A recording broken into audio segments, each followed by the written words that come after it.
Hello. The uprisings in Iran are going on. Trump, of course, doesn't help them, but he meets them on Friday, next Friday, for talks about the nuclear program. There are even people, politicians, who say Ayatollah regime with nuclear weapons helps peace in the Middle East. This is just an ideology, of course. Yeah? When you support mass murderers, also like Erdogan and al-Jolani, then you are a mass murderer and terrorist yourself. If you support the Palestine project, which is also a terror project, I pointed it out in my last video. It was invented by the Arab League in 1960, August 1960, and then supported by the Soviet Union. Approved it all already. I mean, it's proven, you just have to get educated. People are not from there, they are put there for jihad in Gaza, Samaria, and Judea, which is Israeli territory. There are even Muslims, especially from Saudi Arabia, who say, hey, listen, there's all this jihad looks very like national socialism. The funny thing is with the Muslim Brotherhood is the mother and father of all the terror organizations, and this radical how should I put it? Yeah, jihadists. Also the Ayatollahs in Iran. I also point out that the Mullah regime in Iran, they are not Persian people. They were put installed by the outside, even Jimmy Carter. Why Jimmy Carter was involved in it, I don't know. I only point out things I know. So the Muslim Brotherhood and this Jihad is an Islamic idea. The combination of National Socialism and Nazi ideology and Islam is what we have now. Yeah, I mean, inner Islamic problems in the Islamic societies are already pointed out by the sociologist Bassam Tibi. You can read his books, then you understand what's going on, and what the problems in the Islamic world are. But the problem with Muslims is that they have this jihad idea, so they're against everybody else. So no Jews, no Christians, no Hindus, no Buddhists, no Mandaeans, no Drusim, nobody else is allowed. This is the idea because Allah and they're superior, of course. And so they have inner problems in actually their own development. And everyone else has to suffer because of it. The Muslim Brotherhood, it depends on a bit of which source you use. I'm now at the Al Arabiya English, which is as far as I know, Saudi media. And there's an article by Tony Duhon about the Nazi roots of Muslim Brotherhood. There are sources who say that the Muslim Brotherhood are really founded in Egypt by German Nazis, the Nazi officers, but other sources say the Muslim Brotherhood existed before already, and then they joined forces with the Nazis. So this source of Al Arabiya in English, Al Arabiya English, you can go to the website, says it was older.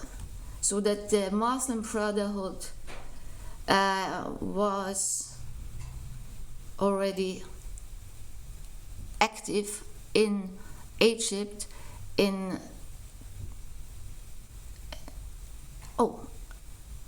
earlier. He read something else. Wait, I'm here. Yeah.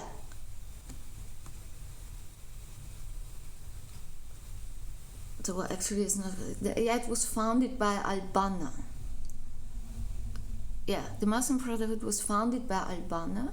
So the Muslim Brotherhood is the mother of all radical Muslims. But radical Muslims actually also entered kind of noble families.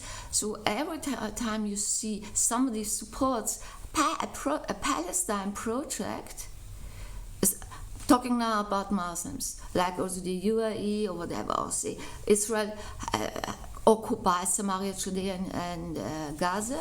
This is false information purpose for a jihad agenda to establish a state of Palestine, which is of course a nonsense. That's a jihad project, because historically you have this map. Yeah, you have this map that was called the territory that was called, as the occupation name, Palestine. And the British just divided it in Arab Palestine and in Jewish Palestine. So Arab Palestine just gave, without having the rights to do it, to a family from Saudi Arabia. And it's called Jordan now, the Kingdom of Jordan. These people are actually not kings and they are not from Jordan. And the Jewish Palestine includes Samaria, Judea, and Gaza, and the history is clear. Or just check out my other videos. Everything else, when you want to establish a state of Palestine, you are behind times. There is a state of Palestine, it's called Jordan, and the other state of Palestine is called Israel. If you want another Muslim state of Palestine, ask the Jordanians. If you want to establish this on this 27% given to the Jews, which is called the State of Israel, then you want jihad and the destruction of Israel. Nothing else. And it means also you are pro-jihad and a genocide on Jewish people. This is what it means. It means you have a Nazi ideology. And supporting a terror project which is called Palestinians is exactly nothing else than a Nazi project, an Islamic Nazi project. So why is Mein Kampf von Hitler the most sold book in the Islamic world? Because, I don't know if everyone understands German. Mein Kampf means my struggle, and it's a nonsense book about Hitler's true hatred. Actually, he had obviously also mental problems, and so I quote now from the article from Al Arabiya.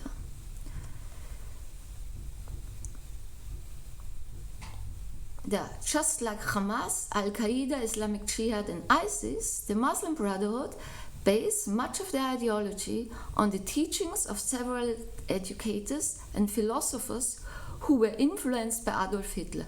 I wouldn't say you are a philosopher when you base it on Adolf Hitler, of course. Yeah. So such was al-Banna's hero of the Nazi leader. He had Hitler's autobiography and political anthology, Mein Kampf, My Struggle, translated into Arabic, changing the title to My Jihad.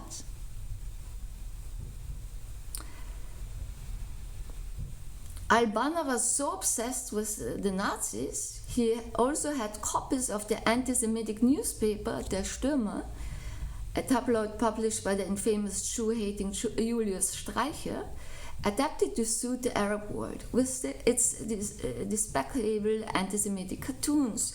You see the anti-Semitic Stürmer cartoons all over the Islamic world, also, of course, used by the Ayatollah regime. So everyone who supports the terror against Israel, doesn't only support a genocide, he or she supports national socialism. And it's not only just a National Socialism revival, it is, there was no denazification in whole Europe. And if you want to understand what's going on in the Middle East, you have to understand the political history in Europe, the development of left-wing ideologies. This is communism, this is National Socialism, and the connection, now of course, the connection to Islam. So why, for example, Erdogan, the mass murderer Erdogan, who actually, he destroys Turkey. Also with a replacement migration and genocide on Kurds and Armenians and Aramaic people. Everyone finds it completely okay. Yesterday he arrived in Saudi Arabia.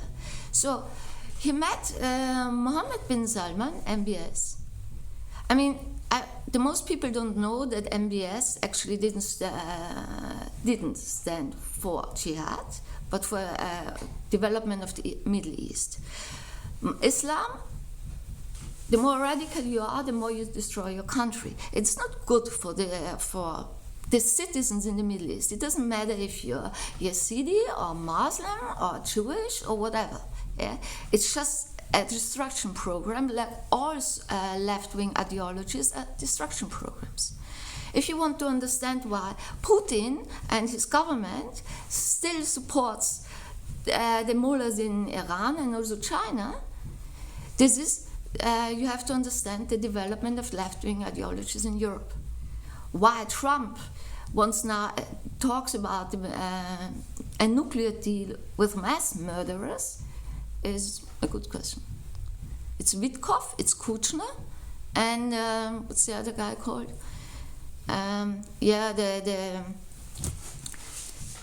Doesn't matter. They're all idiots. Yeah, but of course Trump has no excuse because he doesn't have to listen to them. That means he never wanted to strike the Ayatollahs. The sentence, just protest and we will help you. Help is on the way. Means help is on the way for the regime, right? And not. So you see all this jihadists talking, forming alliances. China already sent fighter jets to Iran to help the regime, not the people. Of course, Russia too. This, and I have so much in my head. Sometimes it's a bit, get it ordered, right? So what MBS is doing now? He destroys his own reputation. Of course, and not many people know that. I know that from Saudis. His father, King Salman, who is a radical Wahhabi, put his roar in Saudi Arabia, summer 24. Right? All these radical people saw the 7th of October, the massacres on Israelis, not only Israelis, there were also other people who were murdered and taken hostage, as a good chance. So also the Emir of Qatar said it in the Arab League after the 7th of October. That was wonderful. It's our chance, right, to do a genocide on the Israelis, and to push forward our world caliphate. And that's why the replacement migration in Turkey, first replacement migration was Israel, when they put Muslims in, second Lebanon, now Turkey, Europe, USA, Canada, Australia, whatever. Replacement migration for jihad. And of course the left-wing of Europeans support it. I mean, you can also say Bangladesh, Sri Lanka, India, and whatever. Yeah. So this is what's going on. You have a replacement migration, and now Ursula von der Leyen, the dictator now of the European Union, announced they have a new migration pact to let in millions of Indians. The most Europeans think Indians are Hindus. Fine. Hindus are peaceful people, it's all fine, right? No. They have millions and millions of radical Muslims in India with the Indian passport. And they have a lot of troubles with them in India. And these people will come. So what Ursula von der Leyen is doing, she stocks up the Muslim population in Europe. Except, of course, Hungary, Slovakia, Poland, and Czech Republic.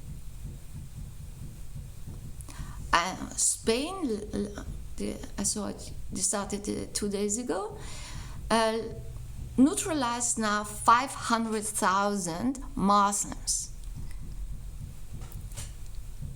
That means they gave them citizenships.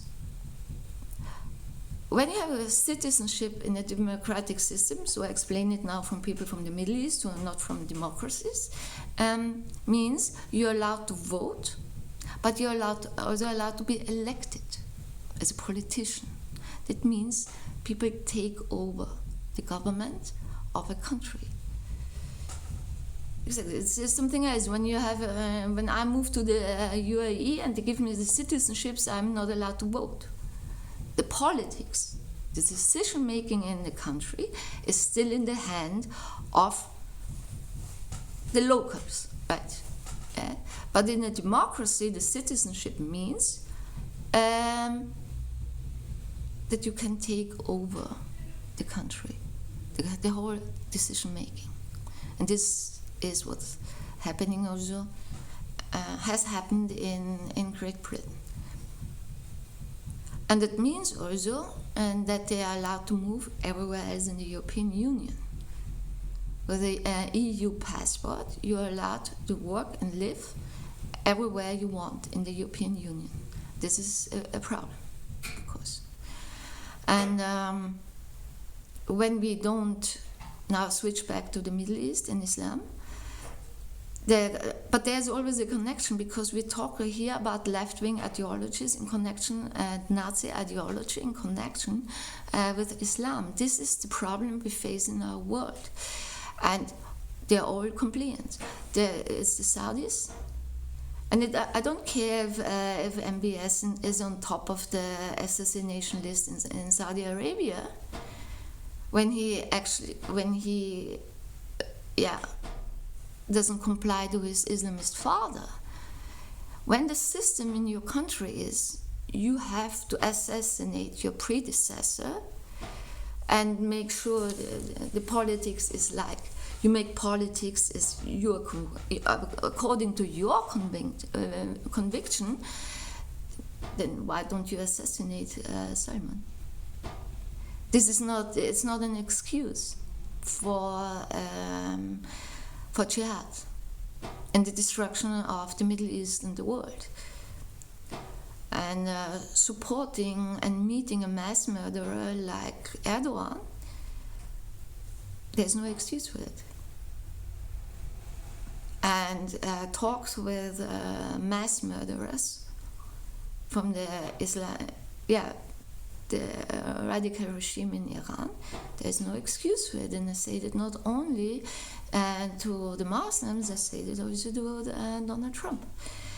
And when you look about, when you think about Nazi ideology, the European taxpayers pay billions, or have paid billions of money for genocide attempts on Jews to a terror organization called PLO. The PLO is a terror organization and not a political party. Like Al-Jolani is a terrorist, ISIS, Al-Qaeda. The Ursula von der Leyen paid millions to Al-Jolani. They call it help for Syria, rebuild Syria. But they use it for a genocide. Isn't it? You give money to terrorists means there's terror.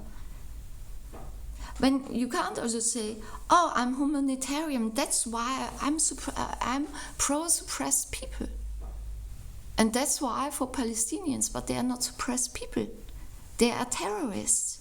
stationed in occupying Israeli territory. This is occupation. Israel is occupied by terrorists from the Islamic world. And Iran is occupied by radical Muslims from outside Iran. This is the suppression, and they just use the oil money for jihad. And this relates to us all, because Qatar and Iran are the main financiers of international Islamic terror. In Europe, in Australia, in India, in Africa, in the Americans. So North and South America. So what part of it don't you understand? If you stand for, I am pro-Palestine, first of all, you don't know what you're talking about, but you just have a Nazi ideology, and you are not humanitarian. And people ask why these people stand up for Palestine but not for the Persians. Yeah, but that's logical. They stand up for jihad and a Nazi ideology. They stand for genocides. They stand not only for genocides on Israelis, they stand for genocides on Yesidim, they stand for genocides on Drusim, they stand for genocides in Christians. I don't care if it's in Congo and Sudan or in Egypt or in Iraq. They stand for genocide on the Persians, they stand for genocide on the Kurds and the Aramaic people and whatever, for genocide on the native in Sri Lanka, they stand for genocide on the Hindus in Bangladesh and in India. This is what you stand for when you support Palestine. And this is what you have to understand. And the people who say, believe the propaganda against Israel, and for example in the European media, want to believe it. Because that means they are not anti-Semitic because of Israel. They believe the propaganda, and that's also in the Muslim world, they believe the propaganda because they're already anti-Semitic. And ideology is based on emotions and not on facts. And like sexism, racism, antisemitism, speciesism, this is not fact-based. But the outlook, they have like a lens. The outlook is they look for proofs for their ideology. The facts are not important for them. I'll give you an example. When the propaganda 2022 started in Austria, and the whole European Union, against Russia, I said, "Oh, that sounds like propaganda." I didn't care about the Russians, and Russia had no pre-churches against Russia. So I thought, yeah, but it sounds like propaganda. Let's check the facts. And so I checked the facts. Didn't believe in propaganda. If you believe in anti-Israeli propaganda and all this nonsense, like, nah, the poor children in Gaza freeze to death in the snow. I mean, the whole Jewish and Israeli world laughs about it because, of course, there is no snow. Do you understand the climate? Do you know where Gaza actually is? Do you have basic information? The newest thing is, I saw it yesterday, there's a Palestinian, means a terrorist, who posted now how poor they are, because, and the guy believed that on Facebook. We are now people, Arab people, but really Arab people, in a desert. But that's not how it looks in Gaza. Maybe it looks like that in Saudi Arabia, I don't know, I've never been to Saudi Arabia. But this is not Gaza. And it's the poor Gazans say now they suffer, they have no water because of the climate change. Sorry, but I mean, sometimes you can only just laugh.